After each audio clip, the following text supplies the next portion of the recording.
Bienvenida, bienvenidos a AQR. Estamos arrancando aquí en Bravo TV. Enseguida, una mesa muy interesante hoy en QR, porque está Hernán Lecher, porque está Martín Granowski, porque está Carlos Heller, y son todas miradas que van a tratar de responder una pregunta: es dónde estamos parados en los límites del ejercicio institucional de la Argentina, en los límites del plan económico del gobierno y en los límites de la resistencia de la sociedad, que se sigue movilizando por las políticas de ajuste del gobierno. Ahora, tratemos de encuadrar un poco la escena, no solamente en el día de hoy, es decir, cómo llegamos a la sesión de hoy. Es muy caprichoso el recorte que vamos a hacer y lo vamos a hacer a través de portadas de QR. Nos van a ir guiando. Son portadas de QR que de alguna manera nos dan la razón de haber puesto el ojo en ese momento. Ustedes saben, hacemos una portada en lo que cada día nos parece más relevante. Vamos a arrancar caprichosamente, insisto, hace una semana atrás, cuando la banca JP Morgan le da un aviso a los actores del mercado, a los actores de las finanzas, a aquellos que están jugando y especulando, invirtiendo o viniendo a la Argentina con los dólares en la bicicleta financiera. La portada era esta. La JP Morgan, decíamos, porque el mensaje de esta banca era, bueno, un poco a los botes, hay que esperar, hay que hacer una pausa. Recomendamos volver a dólares, a los que vinieron con dólares, cambiaron a pesos, querían hacer la bicicleta financiera, les recomendamos hacer una pausa. Vuelvan a los dólares y arranquen para afuera. ¿Por qué? Bueno, porque se estaban dando cuenta que la bicicleta financiera ideada por el ministro de Economía no estaba ya para seguir la misma marcha. Y fue un aviso, es un toque de campana para algo que sostiene el propio modelo. ¿Y qué hacía el ministro de Economía, Luis Caputo, en una conferencia, en una exposición a los agentes del mercado, a los agentes económicos? Bueno, esta otra portada de QR. Comprá, campeón. ¿Se acuerdan? Si tan barato está el dólar y tan atrasado está, bueno, vayan y compren. Con un tono muy canchero, casi sobrador. ¿Y qué hizo la gente? Bueno, fue y compró. Y el dólar se disparó por distintas razones, ratones. Pero el dólar se disparó efectivamente. Hay una secuencia de situaciones en las que las cosas al gobierno no le estaban saliendo como esperaba, aún con estas canchereadas. ¿Qué vino después? Después vino la invitación para el 9 de julio del presidente Javier Milei de ir a Tucumán, la convocatoria a gobernadores, que hasta acá los gobernadores eran los que le venía salvando la ropa al gobierno. Para decirlo de otra manera, la motosierra tenía varias empuñaduras, una la del gobierno fundamental, pero había otra que le correspondía a algunos gobernadores de la Argentina que, con su representación en el Congreso Nacional, o bien no daban los votos necesarios para ponerle un freno al ajuste, o bien cuando hubo decretos o vetos del propio gobierno para cosas importantes como universidades, jubilaciones, sostuvieron el veto del gobierno. Ahora, ¿qué pasó? Bueno, pasó esto. La niebla que al presidente Milei aparentemente no le permitió viajar a Tucumán, pero que en realidad estaba escondiendo que no estaban los mismos apoyos, que entendieron gobernadores que no tenían que ir a darle un espaldarazo porque no estaban del todo conformes con lo que estaba pasando. Reuniones en el CFI, acuerdo inédito de todos los gobernadores para una redistribución de fondos, los ATN, el impuesto a los combustibles para que se coparticipe, pero ahí había un apoyo evidente que el gobierno estaba perdiendo. Y entonces, encima, la vicepresidente Victoria Villarruel demuestra cómo se podía efectivamente viajar y solamente va para plantarse en la puerta de la Casa Histórica de Tucumán, mostrarse con un poncho y decir, ¿vieron que se podía? Es más, vine y ya me voy porque me voy a atender mis responsabilidades en el Senado. Y entonces vamos al Senado en un momento. Antes de la sesión ocurre algo realmente muy llamativo y que a nuestro criterio muestra cierta debilidad del propio gobierno y cierta debilidad de los actores y por ende del plan económico, que es el affair Fantino, todo el asunto Fantino. Fantino, uno de los voceros paralelos del propio gobierno, dice que rompe un off de una charla de 1 hora con el ministro de Economía. Y en ese off, y con toda una jerga de la guerra de las galaxias, y las naves, y los misiles, y los motores, y los reactores, básicamente lo que dice es, mañana va a ocurrir algo en el Congreso que es muy complicado, que pone en juego la estabilidad del plan económico del gobierno. Y entonces, ¿qué va a pasar? Según me dijo el ministro de Economía, la nave va a temblar, va a aumentar el dólar, va a estar mucho más arriba de la banda de arriba, de la banda máxima, el riesgo país va a ir por arriba de los 1000 puntos. Dice algo muy llamativo y muy direccionado a la clase media. Dice, si te compraste un viaje a Bucios para el verano, cuidado porque capaz que no lo vas a poder hacer. Es un mensaje muy desafiante, muy teledirigido también a un sector de la sociedad. ¿Para qué? Bueno, evidentemente para meter miedo. ¿Para presionar a quién? Que a través de la sociedad presionen o por lo menos caractericen la acción de los gobernadores para que los haga corresponsables de lo que puede pasar. Y que los gobernadores digan, che, pará, nos van a echar la culpa a nosotros de todo lo que está diciendo Fantino. Ahora, el gobierno se recontrapreocupó. Y entonces el presidente de la Nación tuitea esto. Desmontando la opereta. Acá el video completo de lo que dijo Fantino. Le tomaron el gusto, desde mi discurso en Davos, en hacer copy y pegue, pasemos por alto lo del gato, para que las personas digan cosas que no dicen. Porque se había, ya lo saben la historia, se había viralizado un recorte de lo que había dicho Fantino. Pero comete un error tremendo el gobierno, que es ofrecer el link de toda la entrevista de Fantino. Y lo que dice Fantino, sin corte, sin edición, es peor que lo que decía el recorte.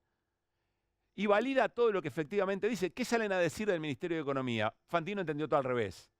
Le dijimos todo lo contrario. Es muy interesante porque ahí aparece, o por lo menos se desnuda la operación. La operación real era que Fantino pudiera instalar esa idea del miedo y que haga repensar al esquema político. Y entonces rápidamente, además de este mensaje de Milei, el ministro de Economía, un día feriado, se va volando a un programa de televisión atendido por otros voceros paralelos del gobierno y ocurre lo siguiente. ¿Por qué congelamos esta escena? Esta es la escena en la que un ministro de Economía a un periodista le ofrece su teléfono para que lea en vivo lo que le dijo al presidente Javier Milei. Yo no sé si esto es para el bar de la política.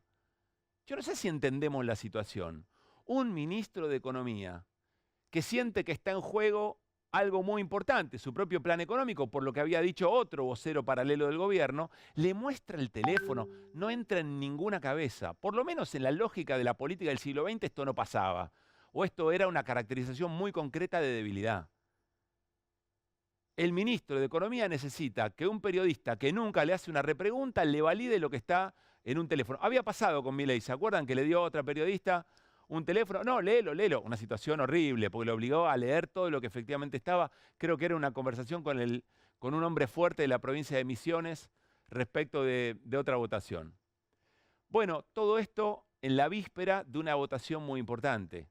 De una votación que busca reparar el dolor a sectores que le están pasando muy mal, que ya tenía media sanción de diputados. Estamos hablando de jubilaciones y hablamos de familias o personas con discapacidad. Antes de la sesión, este mensaje de la ministra de Seguridad, Patricia Bullrich, también lo había dicho el jefe de gabinete Francos. Hoy el kirchnerismo, que estaba muerto el kirchnerismo, ¿no? Faltaban los últimos clavos para matar al kirchnerismo, para enterrarlo, pero parece que tiene la capacidad de hacer un golpe institucional. Planea un golpe institucional en el Senado, planteándole a la vicepresidenta, déjamele un segundito más a pleno, porfa, así lo puedo leer bien. Planteándole a la vicepresidenta una sesión autoconvocada para arrebatarle el poder a la presidencia del Senado y agujerear los éxitos económicos del gobierno que tanto nos han costado los argentinos. Muy sólido no era, aparentemente, ¿no? Si una fuerza política en desaparición le puede poner en jaque su propio plan económico. No se puede permitir, están planteando otra vez la idea de un golpe institucional y llevarse puesto al Senado. Las instituciones, las normas y la República se respetan. Bueno, el jefe de gabinete hace el mismo planteo y finalmente la sesión tiene el quórum correspondiente. Muchas discusiones que ahora vamos a repasar. Las autoridades del bloque del oficialismo diciendo esto no vale. Estaban todas las representaciones, pero esto no vale. Un ataque a la vicepresidenta también muy fuerte, diciéndole que se tenía que levantar, que no lo podía convalidar. Respuesta de la vicepresidenta muy fuerte. Ahora se acuerdan que soy la vicepresidenta de la Nación, dice, y se da el siguiente resultado que se ve en el tablero, al que le volvieron a poner el fusible, evidentemente. Y ahí está. Muchas ausencias, es cierto, pero ningún voto negativo. en este caso, la votación para jubilaciones. Es decir, por unanimidad de los que estaban, sin negativos. Un apoyo muy fuerte. El presidente dice que ya lo va a vetar. El presidente dice que va a vetar y que si le revierten el veto, va a ir, atención con esto, va a ir al Poder Judicial para inhabilitar algo que decidió el Congreso con este consenso. Enseguida lo vamos a hablar con Andrés Gil Domínguez a ver qué piensa, pero ya adelantó una opinión. ¿Estamos entendiendo la gravedad de la situación? Estamos haciéndonos preguntas en este momento por los límites de la escena. Es una pregunta por los límites institucionales de lo que plantea el gobierno, por los límites políticos hasta dónde está dispuesto a llegar el presidente Javier Milei, que acelera cada vez más y se viene la curva. Y estamos hablando también de los límites institucionales. De los límites institucionales respecto hasta dónde se puede convalidar este tipo de situaciones. Ahora, aparece todo el esquema troll del gobierno. Ahora lo vamos a repasar en nuestro segmento, porque son muchos, pero van todos en esta línea, miren. El trumpista se llama Luciano Cabrera. Ya nos cansamos, por lo menos acá en QR, de seguir utilizando los nombres de fantasía. Lo repostea Daniel Parisini, alias el Gordo Dan, porque son personas de carne y hueso que lo que dicen es: el Jabo debería organizar milicias populares entregando armamento a ciudadanos para facilitar el cierre del Congreso. En algún momento nos puede parecer una fantasía, nos puede parecer un exceso. Esto ya ocurrió.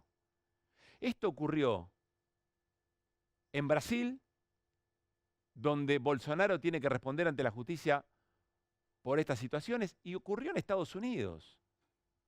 Esto que están planteando, medio en joda, medio en serio, ya pasó. ¿Es chiste o no es chiste? Y va construyendo un clima que el presidente avala y abona. Y en el Senado se dicen barbaridades.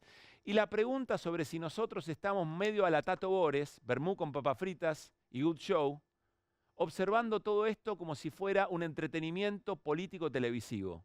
Ese es el mayor riesgo probablemente. Porque ya la pregunta a esta altura no es ni por el presidente, ni por el mundo troll, ni por los legisladores y legisladoras que lo siguen. Ya la pregunta es por nosotros mismos. La pregunta es por los resortes institucionales que tienen que ponerle un freno a esta situación, que parece muy grave. Cuanto más grave es el desborde institucional, más preguntas hay sobre el plan económico. No hay un cuándo, no hay una bola mágica para saber en qué momento la cosa se desmadra, pero la tensión parece ser cada vez más fuerte y por eso esta es nuestra portada. La tensión de la cuerda. El presidente parece estar muy decidido a tensar cada vez más la cuerda. Hay una pregunta para hacerse: ¿cuál es ese último hilo que sostiene? Yo no tengo la respuesta, pero se lo voy a preguntar a la mesa. A Carlos Heller, a Martín Granowski, a Hernán Lecher y a nuestros invitados de hoy. ¿Qué es lo que hoy sostiene esa cuerda, que parece cada vez más débil? En medio de todo esto, como si fuera poco, dos situaciones que van creciendo y que acorralan al gobierno en términos judiciales. Uno, las valijas sin control, representadas en esta escena. Las 10 valijas que entran en un avión privado de un hombre muy poderoso, Escaturice, que si se lo nombra en otros medios, inmediatamente quizá no trabajas más en esos medios de comunicación. Un hombre muy poderoso, un empresario muy poderoso. Y el presidente diciendo: en realidad son bultos, no pasa nada. El vocero Adorni diciendo que esto no pudo haber pasado, y si pasó, olvídate, si salieron de Estados Unidos, ahí están los controles que necesitamos. En las próximas horas hay quien dice, hay revelaciones muy explosivas sobre este caso. Y el otro tema, que es el de la criptoestafa Libra, que en las últimas horas tuvo un relevamiento, una revelación muy importante, que es esta que comparte Maximiliano Firman, con quien hoy vamos a conversar dentro de un rato. ¿Qué identificaron en esta investigación de Fernando Molina?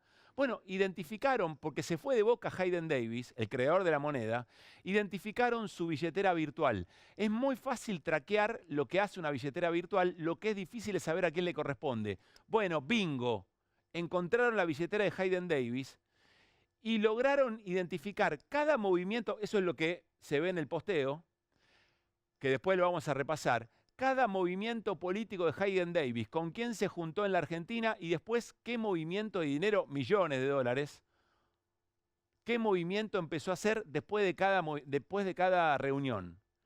¿Esto configura el delito? ¿Es prueba suficiente? No, son indicios muy importantes para reconstruir la historia. Pero digo, además de todo lo que acabamos de contar en esta semana, estos elementos que al gobierno lo hackean y le molestan mucho.